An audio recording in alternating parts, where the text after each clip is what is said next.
Entonces, murieron 10 personas. ¿De quién es la responsabilidad? ¿De quién es la responsabilidad? De los miembros de las Fuerzas Armadas que estaban ahí siguiendo órdenes, saliendo a enfrentar a una manifestación sin el equipamiento, sin la comunicación, sin la preparación. Y viene gente y los enfrenta y le tira piedra, le meten bala y muere gente que no debió morir si se hubiera actuado con responsabilidad, porque no era eso lo que había que hacer, y ya desde Andahuaylas era previsible lo que iba a ocurrir. Entonces, lo que no puede suceder acá es que las personas que tomaron la decisión irresponsable de exponer a los miembros de las Fuerzas Armadas a esta situación, no pueden ahora decir, lavándose las manos, que es un problema de los militares, que ellos vean pues, ¿y qué va a pasar otra vez? 20, 30 años de juicio. El día viernes, y esto ha debido tener más atención de la que lamentablemente ha tenido, el portal La Encerrona hizo pública información sumamente grave. Porque en el Perú, a raíz de los acontecimientos ocurridos en diciembre y enero pasados, se ha abierto una herida que ha profundizado esta polarización y este enfrentamiento que hay entre peruanos. Y esto es penoso porque cuando el 7 de diciembre Dina Boluarte se hace cargo de la presidencia de la República constitucionalmente, luego del intento de golpe de Estado de Pedro Castillo, que por ese solo hecho merecía, como mereció, salir inmediatamente de la presidencia de la República, ese 7 de diciembre se abrió la oportunidad de hacer aquello que por diversas razones no se hizo tras las elecciones del año 2021, en que era claro que el Perú era un país dividido y que era imposible mirar hacia el futuro con esperanza y darle confianza a los inversionistas, pero sobre todo a los ciudadanos, sin constituir un gobierno de encuentro y de unidad nacional. No se hizo. Y Dina Boluarte perdió el 7 de diciembre la segunda oportunidad de hacerlo y tampoco lo hizo. Prefirió una alianza con los sectores que no solamente habían perdido la elección en el 2021, sino que se negaban a reconocer su propia elección como legítima.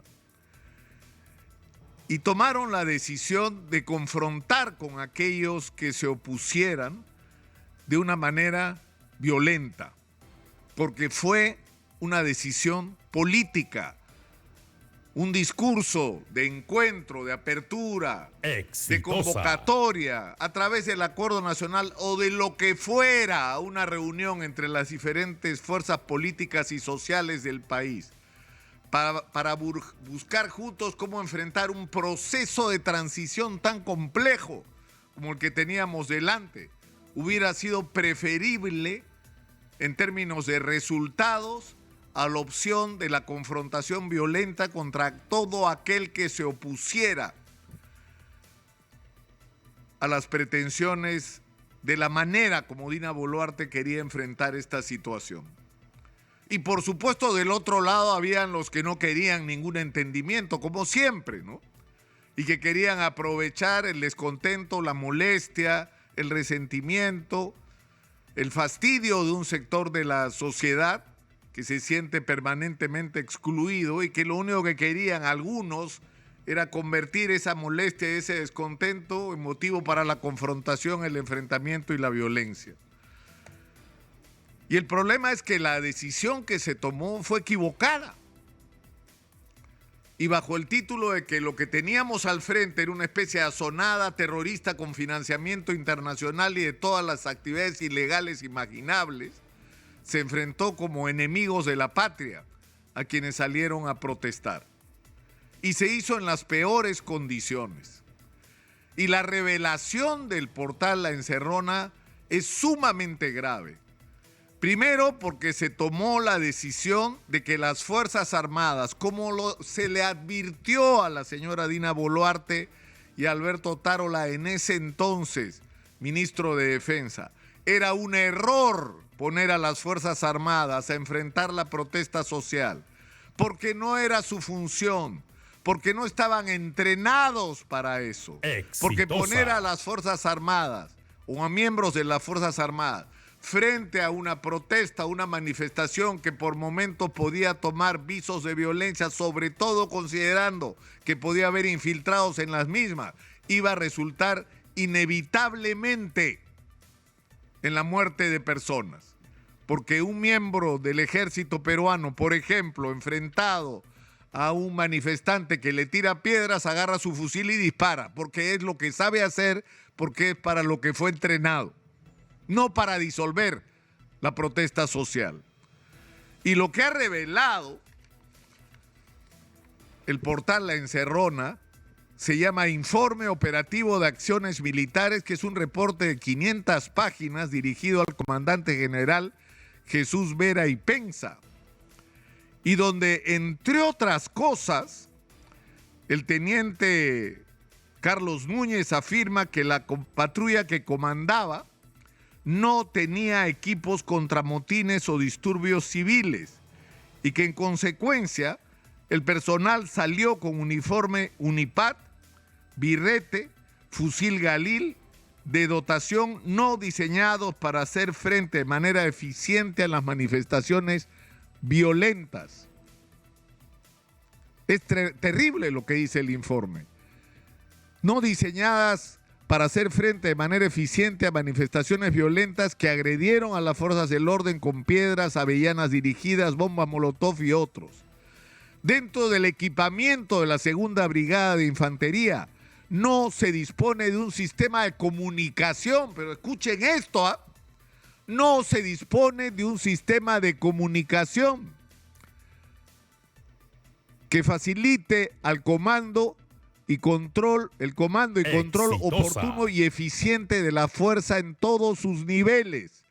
Por lo que para resolver esta deficiencia, lo que se tuvo que hacer es recurrir al uso de los teléfonos móviles particulares de cada miembro de las fuerzas de seguridad, pero con una dificultad, de que en el sector del Fuerte de Cabitos, el aeropuerto,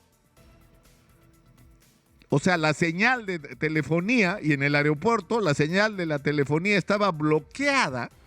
¿Por qué? Porque está cerca del penal, que tiene un sistema de bloqueadores de llamadas telefónicas para evitar que los delincuentes ahí internados usen los celulares para la organización de delitos fuera del penal.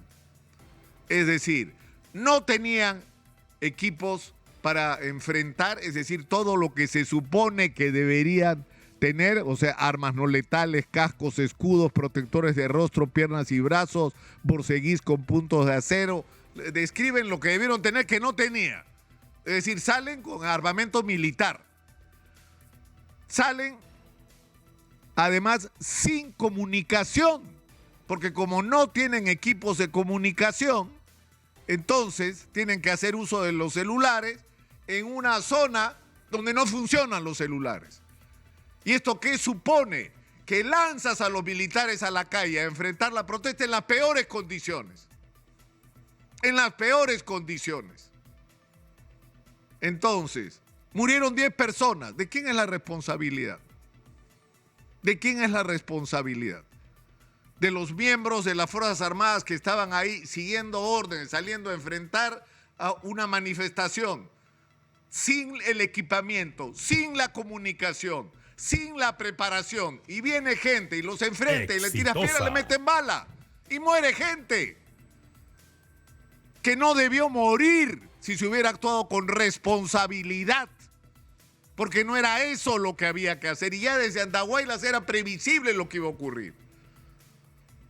Entonces, lo que no puede suceder acá es que las personas que tomaron la decisión irresponsable de exponer a los miembros de las Fuerzas Armadas a esta situación, no pueden ahora decir, lavándose las manos, que es un problema de los militares, que ellos vean pues, ¿y qué va a pasar otra vez? 20, 30 años de juicio, otra vez el último eslabón de la cadena de la violencia, pagando las consecuencias de decisiones que se tomaron a otro nivel y que los expusieron a esas condiciones? Yo creo que es sumamente grave lo que revela este informe, porque además es un informe transparente, simplemente han reportado lo que ha ocurrido, lo que han tenido que enfrentar y en las condiciones que lo han hecho. Entonces, lo que la sociedad peruana no puede aceptar es que, insisto, una vez más, pretenda trasladarse la responsabilidad por lo que ocurrió en Ayacucho a los miembros individuales de las Fuerzas Armadas, cuando la decisión, primero, de que fueran las Fuerzas Armadas las que intervinieran, y en segundo lugar, que lo hicieran en esas condiciones, es de quien tomaron las decisiones.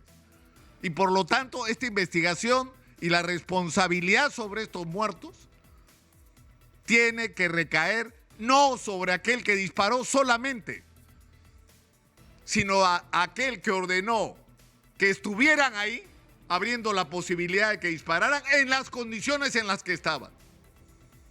Exitosa. Entonces yo creo que hay que ser muy claro sobre esto.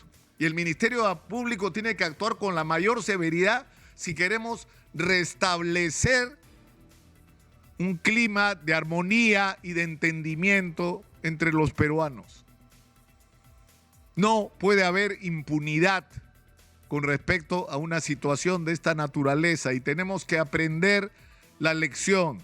El Perú es un país desencontrado, es un país profundamente dividido, donde la gente está muy molesta con la clase política, por la ineficiencia, por la corrupción, por la permanente confrontación, por el odio que se siembra entre los peruanos. Y la peor salida que puede haber a esta situación es meterle gasolina al incendio, respondiendo con violencia a las protestas de la gente. Lo que necesitamos hoy en el Perú es el diálogo, abrir los espacios para el diálogo, para llevar adelante un proceso de transición que lamentablemente, después de 60 muertos, todavía no empieza. Soy Nicolás Lucar, esto es Hablemos Claro, estamos en Exitosa, la voz que integra al Perú, 95.5 de la FM en Lima. Hablemos Claro.